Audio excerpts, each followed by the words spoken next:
DXDC Radyoman Report. Dili pa gyapon kumbinsido ang usa ka negosyante sa Agdao Public Market sa gidusong balaudnon nga magsilot sa tibok kinabuhi nga pagkabilanggo sa mga masakpang nalambigit sa smuggling syndicate. Sumana ni Dudong Paco, usa ka negosyante nga diha pa siya musaludo sa pandayong balaudnon kung adunay mataral sa hukbanan nga mga smuggler unya masilutan sa tibok kinabuhi nga pagkabilanggo tungod sa pagsabotay sa ekonomiya sa nasod.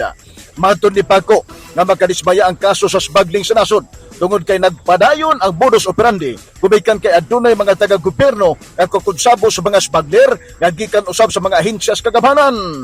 Gidugang sa negosyante nga kung adunay pantayon nga balaudnon aron masumpo ang agricultural smuggling agay nga bitayon ang konbiktadong smuggler og dili silutan lamang sa tibok kinabuhi nga pagkabilanggo.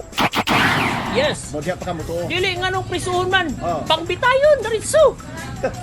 Oh, Baitaw no kay mo Tinuod gani na. nakapadala Oh. bimal sa tong kinabuhi. tinuod na wala pay gisampulan nga mga sindikato diri sa Pilipinas nga ibitay gyud dapat i-firing squad na sila. Kasama mo sa balita og serbisyo publiko, Radyoman Dudong Rin Lubosbog, Tatak RMN. Tatak RMN.